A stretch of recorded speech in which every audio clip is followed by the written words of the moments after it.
बिस्मिल्लाहिर्रहमानिर्रहीम। अस्सलाम वालेकुम नादरीन, आप यूट्यूब चैनल देख रहे हैं। मैं इमरान खान हूं। लोगों की बस होना शुरू हो गई है लोड शेडिंग की वजह से। 1 घंटा बिजली आती है और 1 घंटा जाती है। और अभी जुलाई का महीना शुरू नहीं हुआ। जुलाई के महीने के लिए पाकिस्तान के पास फ्यूल मौजूद नहीं है। जो पेट्रोलियम मसनूआत हैं उन पर बहुत ज़्यादा कीमतें बढ़ाने के बावजूद मैंने आपको डाटा बताया था कि $129 फी बैरल का जब आलमी मंडी में पेट्रोल था, उस वक्त इमरान खान पेट्रोल बेच रहे थे $149 फी लीटर। और आज $103 फी बैरल का जब आलमी मंडी में पेट्रोल है, तो इंपोर्टेड सरकार पेट्रोल बेच रही है $234 फी लीटर। अब आप इस इजाफे से अंदाजा कर सकते हैं। और डीजल के साथ भी यही सूरत हाल है, बल्कि डीजल ज्यादा महंगा कर दिया है। तो ये सारी सूरत हाल पाकिस्तान में इंपोर्टेड सरकार ने पैदा की है। गैस का ये सौदा कर नहीं पाए, जिसकी वजह से शहबाज शरीफ ने कहा कि ना सिर्फ IMF के साथ कड़ी शराइत तय हो रही हैं, हमें मजीद टैक्सेस लगाने पड़ेंगे, पब्लिक पे बोझ डालना पड़ेगा, बल्कि पेट्रोलियम मसनूआत की कीमतों में भी इजाफा होने जा रहा है। और साथ ही साथ बिजली की बदतरीन लोड शेडिंग अभी आनी है। यानी इस वक्त लोड शेडिंग की सूरत हाल ये है। और कराची में तो बेड़ा ही गर्क कर दिया है।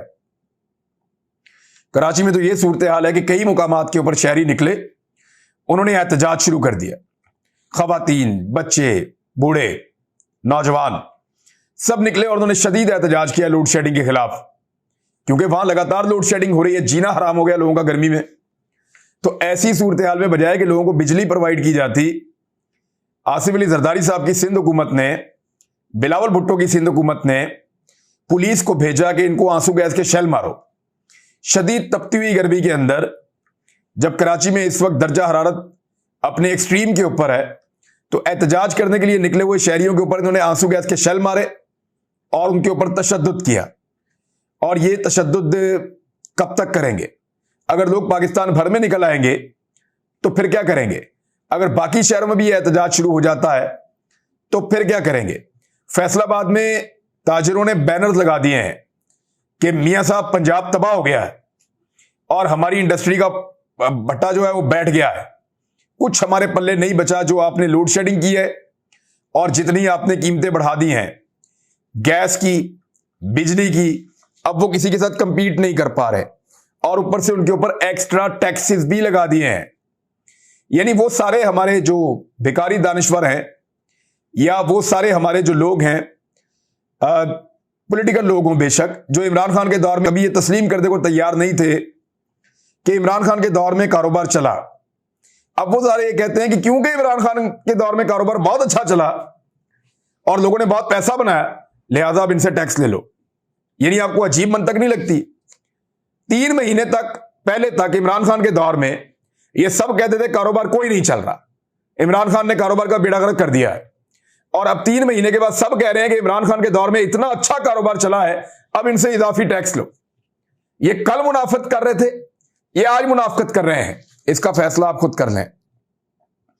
लोग एहतजाज कर रहे हैं, शोर मचा रहे हैं।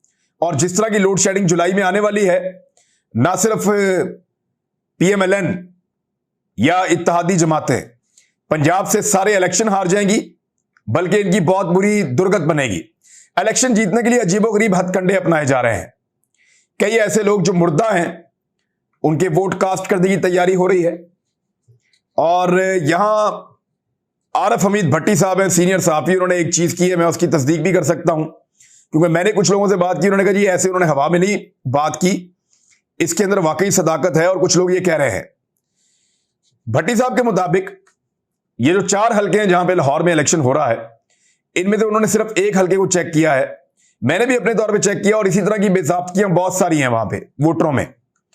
2000 बंदे जो मुल्क से बाहर रहते हैं, और 17 जुलाई को उनका वोट कास्ट हो जाएगा और फहरिस्त तैयार कर दी गई है। बंदे मुल्क से बाहर हैं, वोट पाकिस्तान में उनका पड़ जाएगा। कई लोग जो दुनिया से इंतकाल कर चुके हैं, उनका वोट पाकिस्तान में पड़ जाएगा। तो इस तरह 4-4, 5-5 हजार वोट का बंदोबस्त किया गया है, जो जाली वोट डाला जाएगा मुस्लिम लीग नून के उम्मीदवारों को या उन लोटों को जिनका ताल्लुक पाकिस्तान तहरीक इंसाफ से है। यहां एक फुटेज भी है, वो मैं आपको दिखा देता हूं, उसका कुछ थोड़ा सा मंजर। ये तलाल चौधरी अपने हल्के में गए और यहां पे लोगों ने इनका इस्तकबाल लोटों के साथ किया है। ये चारों तरफ लोटे खड़े हैं और लोटों लोटों की आवाजें लगा रहे हैं। इसके पीछे दो वजूहात हो सकती हैं।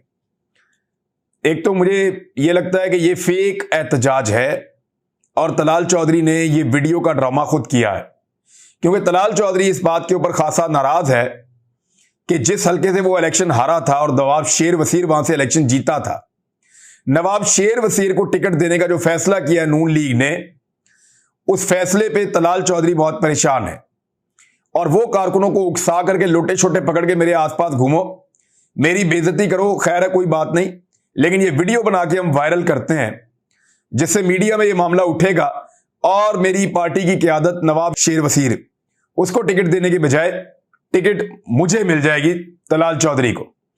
तो ये तलाल चौधरी अपनी कॉन्स्टिट्यूएंसी या अपना हल्का नहीं छोड़ना चाहता, हालांकि यहां से इलेक्शन हार गया था और अब वो चाहता है कि नून लीग का टिकट उसको मिले, नवाब शेर वसीर को वो नून लीग का टिकट ना मिले। थोड़े दिन पहले जब नवाब शेर वसीर अपने हल्के में आया तो तब भी लोगों ने लोटा लोटा के नारे लगाए, पोस्टर फाड़ दिए, लोटे मारे, तो इस पे कुछ नौजवान गिरफ्तार भी हुए थे। तो अब ये मेरे ख्याल में तो ये जानबूझकर किया गया है। दूसरी जानिब जो चीजें जानबूझकर की जा रही हैं उनमें एक तो उसामा कादरी साहब का एक इंटरव्यू है, एमक्यूएम से इनका ताल्लुक है। वो ये कहते हैं जी हम इस्तेमाल हुए हैं, हमें इस्तेमाल किया गया है, एक शख्स को वजारत उस्मा की कुर्सी पे बैठाने के लिए मुझे यानी एमक्यूएम को इस्तेमाल किया गया है और हम इस्तेमाल हुए हैं कुछ लोगों को नैब से बचाने के लिए, यह भी उन्होंने कहा है। यानी हम लोग एतराफ़े जुर्म कर रहे हैं कि जनाब हमने ये किया है। और जब खालिद मक्सी से एक टॉक शो में सवाल किया गया कि जनाब आप क्या अपनी राय में आजाद थे, तो उन्होंने कहा मैं कुछ चीजों का जवाब इस वक्त नहीं देना चाहता। यानी अगर आजाद थे तो वो कह सकते थे मैं आजाद था, लेकिन उन्होंने कहा कि मैं कुछ चीजों का जवाब इस वक्त नहीं देना चाहता। ये सारा कंफ्यूजन क्यों क्रिएट किया जा रहा है? नंबर एक तो जितना कंफ्यूजन क्रिएट करेंगे, इन तमाम लोगों को यकीन दिलाया गया था ताकतवर लोगों की जानिब से कि ना सिर्फ आपको एक इंपोर्टेड हुकूमत बनाकर दी जा रही है, आप उस हुकूमत का हिस्सा होंगे, बल्कि आपको अच्छा खासा नवाजा भी जाएगा और वो हुकूमत बहुत अच्छी चलेगी, हम उस हुकूमत को पूरी सपोर्ट दे देंगे। ये इस किस्म के वादे थे मुबैना तौर पे, लेकिन वो सब कुछ नहीं हो सका। इकॉनमी भी बैठ गई और जैसा इंपोर्टेड सरकार चली है कुछ उनके पल्ले नहीं रहा। पब्लिक सारी की सारी एमक्यूएम के, बलूचिस्तान अवामी पार्टी के, फजलुर रहमान के या पीपल्स पार्टी और पीएमएलएन के खिलाफ हो गई। अब ये सारी चीजें देखते हुए सब लोग अपनी अपनी जान भी छुड़ाना चाहते हैं, गिले शिकवे भी कर रहे हैं। ना कुछ मिला यानी खाया पिया कुछ नहीं, गिलास तोड़ा बारह ना, यानी अब आपको गिलास जो टूटा उसके पैसे देने पड़ेंगे, खाया पिया आपने कुछ नहीं है। ये इन सबके साथ हो गया है बदकिस्मती से। असेसमेंट कुछ और थी, अंदाजा कुछ और था, वो ठीक साबित नहीं हुआ, मिसकैलकुलेशन हो गई है। और वो हुई पता क्यों? क्योंकि कभी भी नाकामी हुई नहीं थी इससे पहले। नवाज शरीफ को हटाया, 3 दफा कोई नाकामी नहीं हुई, कामयाबी से हमकनार हुए, लोगों ने बड़ी सपोर्ट की, मिठाइयां बांटी। बेनजीर को 2 दफा हटाया, यूसुफ रजा गिलानी को हटाया, परवेज मुशर्रफ निकला, काफ लीग के लोगों को हटाया। तो जब जब पाकिस्तान में रिजीम चेंज किया गया, नाकामी कभी हुई नहीं। तो जो असेसमेंट करने वाले हैं या जो लोग कैलकुलेशन करते हैं, उनकी कैलकुलेशन कभी गलत नहीं हुई, तो उनको लगा इस दफा भी नहीं होगी। तो एहतियात से कैलकुलेशन की होती तो शायद पता होता कि इसका नतीजा क्या निकलेगा। उसी एतमाद के अंदर, उसी कॉन्फिडेंस के साथ फिर कार्रवाई डाल दी, और हुआ ये कि इस मर्तबा असेसमेंट गलत हो गई। इस मर्तबा ठीक तरीके से हालात का तायुन नहीं कर पाए, और ना सिर्फ पाकिस्तान की इकॉनमी बैठ गई, पाकिस्तान के गरीब आदमी के ऊपर बोझ पड़ गया, बल्कि पाकिस्तान की वो हुकूमत गिरा दी गई जिसको लोग चाहते थे कि अभी कंटिन्यू करे। तो यह गलती है और इसका खमियाजा वो तमाम लोग भुगत रहे हैं जिन्होंने इस रजीम चेंज ऑपरेशन में हिस्सा लिया था। ख्वाजा आसिफ साहब का एक स्टेटमेंट है इंतहाई मुतनाज़े, वो मैं आपके सामने जरूर रखूंगा।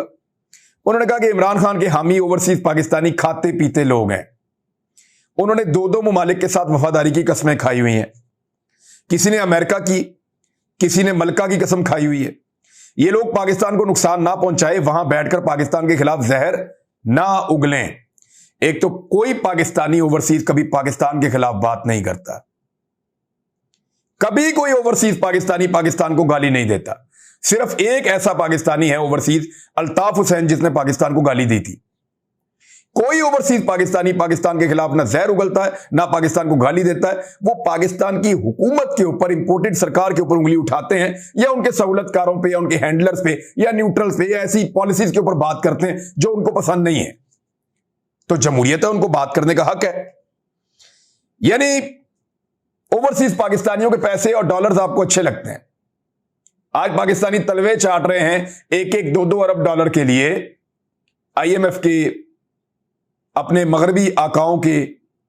लेकिन जो ओवरसीज पाकिस्तानी 30 अरब डॉलर से ज्यादा पैसा भेजते हैं हर साल, उनसे उनको गिले और शिकवे सिर्फ इसलिए हैं कि वो सवाल पूछते हैं और वो उनकी पॉलिटिकल सपोर्ट नहीं करते, वो इमरान खान की पॉलिटिकल सपोर्ट करते हैं। मलका का हलफ तो नवाज शरीफ के बेटों ने भी लिया हुआ है, तो क्या उनको पाकिस्तान के बारे में बात करने से रोक दिया जाए? लिया हुआ है उन्होंने हलफ, पूछ लें उनसे आप।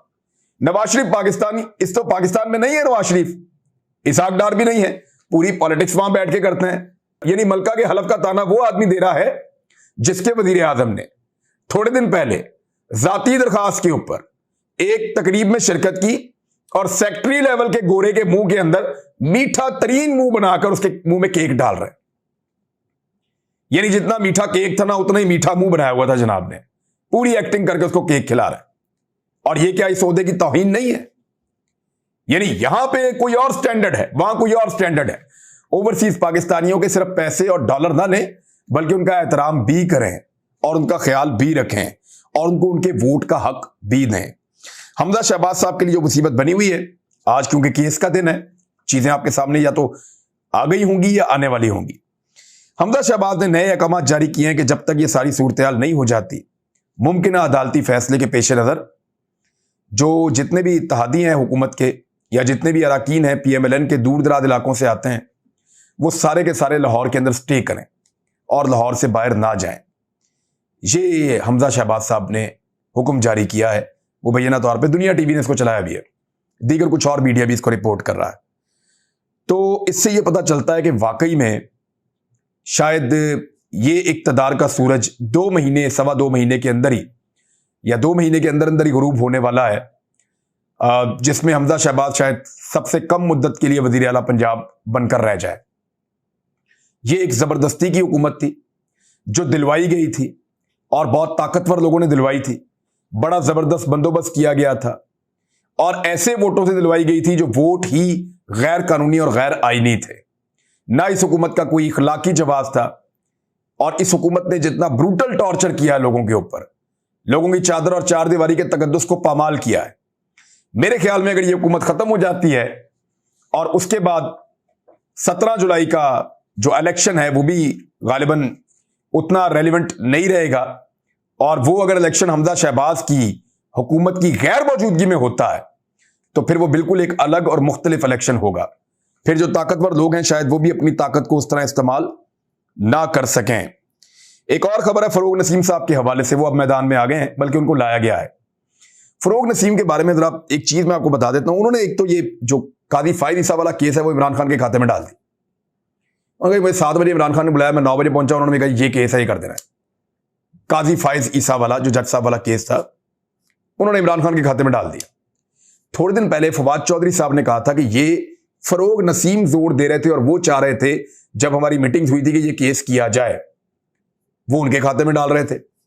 लेकिन जब सहाफियों ने इमरान खान साहब से पूछा था तो उन्होंने ये कहा था कि ये एक गलती थी और ये नहीं किया जाना चाहिए था, और ये मुझसे करवाया गया था, मुझे कहा गया था। अब मैं कुछ और इस पे नहीं कहना चाहता, तीनों का स्टेटमेंट आपके सामने रख दिया, लेकिन एक फैक्ट आपको बता देता हूं। फरोग नसीम कौन था, कहां से आया, क्या आपको पता है? फरोग नसीम साहब के परवेज मुशर्रफ से भी अच्छे ताल्लुकात थे। इनके हमेशा से पाकिस्तान की एस्टेब्लिशमेंट के साथ बड़े शानदार ताल्लुकात रहे हैं। हमने जब भी पाकिस्तान तहरीक इंसाफ के लोगों से बात की, उन्होंने कहा जी फरोग नसीम जो है वो उनका बंदा है। उनका बंदा से मुराद ये है कि एस्टेब्लिशमेंट का आदमी है। और जब भी कभी हमने एमक्यूएम से बात की तो एमक्यूएम ने कहा जी वजारत ये हमारे खाते में ना डालें, फरोग नसीम की, फरोग नसीम की वजारत हमारे खाते में ना डाली जाए, ये वजीर किसी और के बिहाफ के ऊपर बने हुए हैं। तो हमारे जो वजीर हैं वो वही हैं जो हमारे अपने वज़रा हैं, जो हमने नाम दिए हुए हैं। फरोग नसीम हमारे टिकट पे जरूर मुंतखब हुए हैं, लेकिन फरोग नसीम किसी और का आदमी है और किसी और ने या किसी और जगह से इनका नाम इमरान खान साहब को वजारत कानून के लिए दिया गया। तो अब मेरे ख्याल में आपको समझ आ गई कि फरोग नसीम जिसका भी आदमी था, ऐसा महसूस होता है कि वो चाह रहे थे कि ये केस किया जाए, रेफरेंस फाइल किया जाए, लेकिन इसमें जो जो जिसने किया वो आपके सामने है। अब ये गड़ा मुर्दा है, ये जो लोग भी उखाड़ रहे हैं वो इससे कुछ अचीव करना चाहते हैं, लेकिन मेरे ख्याल में इससे फिलहाल निकलेगा कुछ नहीं। तो नाज़रीन, आज का दिन बड़ा इंपॉर्टेंट है। आज के दिन में पंजाब हुकूमत का फैसला मुमकिन तौर पे क्लैरिटी की तरफ जा सकता है। हमें मजीद इंफॉर्मेशन होगी इसके बारे में, शाम को इसके बारे में हम दोबारा बात करेंगे। इंफॉर्मेशन आपके साथ शेयर करूंगा। अब तक के लिए इतनी, अपना ख्याल रखिए, अपने इस चैनल का भी। अल्लाह हाफिज।